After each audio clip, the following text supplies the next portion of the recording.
Hi everyone, this is 6 Storm Team meteorologist Ken Weathers with your forecast discussion for this Sunday evening across the area. Today, only made it to 28 degrees even with that sunshine. That Arctic air really settled into the region, and after a low of 10 this morning, it's going to stay cold for quite some time. Here's kind of what we're looking at for Monday. Arrival times initially will be all snow, starting on the plateau between 5 and 8 Central Time, valley between 9 and 11, and mountains between 11 and noon. But as we go through the day, as we've been mentioning, some warmer air will move up from the southern valley, and that's going to switch over to more of a freezing rain threat, especially from Knoxville southward. So don't be so focused on the snow totals I'll be showing in a minute, because everybody is going to see some travel concerns.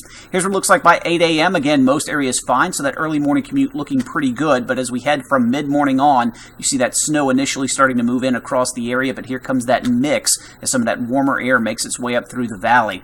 A little too far north for my taste, at least initially on this, but regardless, we'll be seeing that wintry mix of freezing rain and sleet and snow from Knoxville southward by mid-afternoon. Now, this is changing some of this back over to rain, but again, if you look at surface temperatures, we're still near freezing, so this probably should be shaded more in pink still in the form of freezing rain across our area. Threat will continue on into the evening hours. Here's 10 o'clock. I do think at this point we could be seeing some freezing rain across the higher peaks of the Smokies, and it could get significant. This is still all snow, though, across the Tennessee-Kentucky border northward, and as the cold air wraps back in overnight into Tuesday morning, it should end as a little bit of light snow with some light accumulations across the area. And notice by early Tuesday morning it's cold.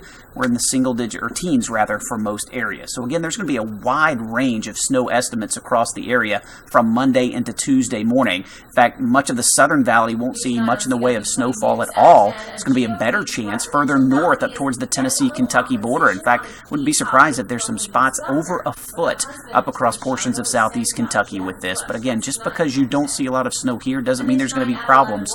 Ice could be a huge concern for some areas down across the southern valley. In fact, take a look at this. Here's some of the icing potential showing up. We could see some quarter-inch snowfall, or ice amounts rather, across portions of Cumberland County southward, especially down through the southern valley. And again, if this happens later in the day towards evening, we could see 3/4-inch amounts. That may be a little high, but still, if we see anything like that, there could be some trees or power lines down in some higher elevation areas of the Smokies, and possibly even back across portions of the plateau. But everybody under a winter storm warning from Monday into early Tuesday across the entire area. All right, here's what it looks like on your power planner. We'll start out early tomorrow morning. Again, coverage not really going initially, but once we get between about that 9 a.m. and beyond, it becomes likely. But as we head in the afternoon, we see that changeover to freezing rain, sleet, and snow combined, and then back over to snow as all this exits by the time we get to very early on Tuesday morning. Problem after that, it gets very cold. Take a look at this. Arctic air surges back in Wednesday. Temperatures below zero or single digits both Thursday and Friday, and we could see another possible of a wintry mix in here by late week into the weekend. Hey, don't forget to stay in touch with us on Facebook, Twitter. Go to WATE.com/weather for all the latest updates, and of course download our smartphone app. Just search Knoxville Weather in Google Play or iTunes, and you'll be able to stay up to date there. You can keep up to me as well on Facebook, Twitter, Instagram, Google+, just about everywhere. And you know we'll keep you updated around the clock here at WATE.com and also on WATE 6 on your side news. Hope you have a great Sunday evening.